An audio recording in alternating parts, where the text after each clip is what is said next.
കുറച്ചുകൂടി എടുക്കണോ? മതി മോളെ. വിശക്കുന്നുണ്ടെങ്കിൽ ദോശയോ മറ്റോ ഉണ്ടാക്കാം. അയ്യോ വേണ്ട, വയറ് നിറഞ്ഞു. അല്ല, അതിനൊന്നും കഴിച്ചില്ലല്ലോ. ആഹാരമൊക്കെ ഇത്രയേ ഉള്ളൂ.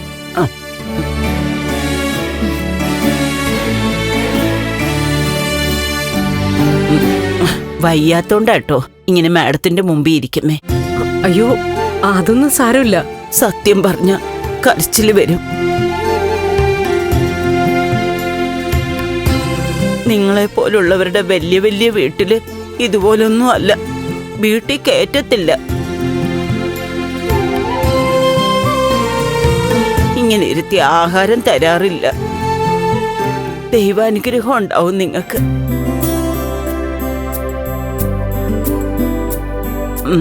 ഞാൻ ഈ പാത്രമൊക്കെ ഒന്ന് കഴുകി വെക്കാം. അയ്യോ വേണ്ട, അതൊക്കെ അവിടെ ഇരുന്നോട്ടെ, ഞാൻ കഴുകിക്കോളാം. അയ്യോ അത് വേണ്ട, ഞാൻ കഴുകിക്കോളാം. വാശി കാണിക്കാതിരിക്കൂ. നിങ്ങളിവിടെ ജോലി ചെയ്യാൻ വന്നതല്ല, വിശ്രമിച്ച് അസുഖമൊക്കെ മാറ്റണ്ടേ.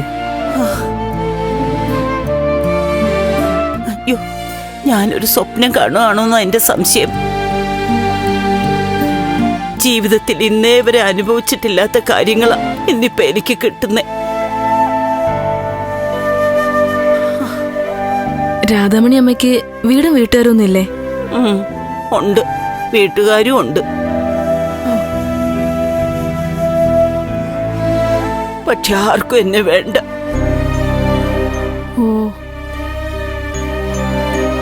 മറ്റുള്ളവർക്കൊരു ഭാരകാൻ എനിക്കൊട്ടും ഇഷ്ടവുമല്ല.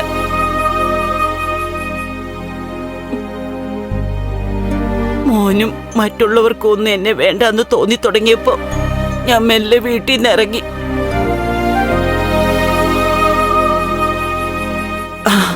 പിന്നെ അമ്പലങ്ങളെ ചുറ്റിപ്പറ്റിയായി ജീവിതം.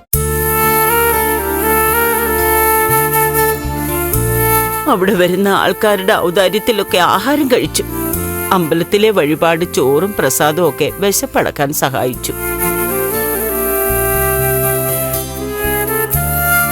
അതിനിടയിലൊന്ന് വീണു. സർക്കാർ ആശുപത്രിയിൽ കുറെ കാലം കിടപ്പിലായി. ഒരുവിധം ഭേദമായി തുടങ്ങിയിട്ട് 3-4 മാസേ ആയിട്ടുള്ളൂ. ദൈവങ്ങൾ ഓരോരുത്തരുടെ രൂപത്തിൽ മുന്നിൽ വരുമെന്ന് പറയുന്നത് നേരാ. നാട് ഭരിക്കാൻ പോകുന്ന ആളല്ലേ. നിങ്ങളൊക്കെ എത്ര വലിയ ആൾക്കാരാ. എന്നോട് എന്ത് കരുണയാ കാണിക്കുന്നേ. നരകവും ഭൂമി തന്നെ, സ്വർഗവും ഭൂമി തന്നെ.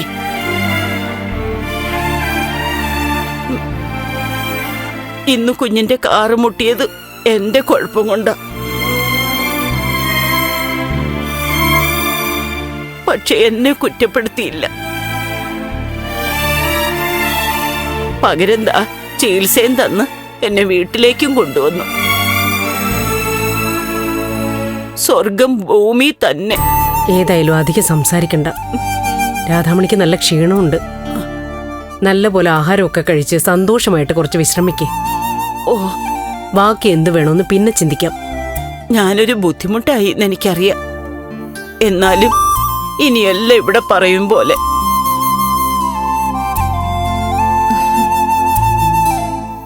ദേവിക, നീ വീട്ടിൽ പോണോന്ന് പറഞ്ഞിട്ട് പോയിട്ട് വാ. അമ്മേ,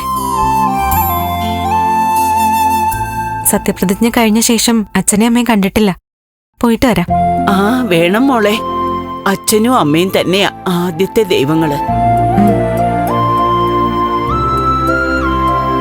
ദൈവം മനുഷ്യന്റെ രൂപത്തിലാ വരുന്നേന്ന് പറയും. ഇടുക്കിയാ മോള്, വലിയ ആളാവും. ഈ ഇരിക്കുന്ന എന്റെ അമ്മയാ രാധാമണി അമ്മ ഇങ്ങോട്ട് കൊണ്ടുവരാൻ മുൻകൈ എടുത്തത്.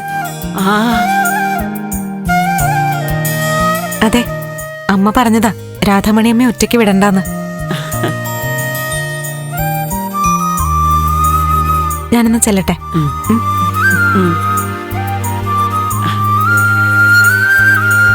ഈ വീടിന്റെ ഭാഗ്യമാ ഇതുപോലൊരു മരുമോളെ കിട്ടിയത്. നല്ല മോള്.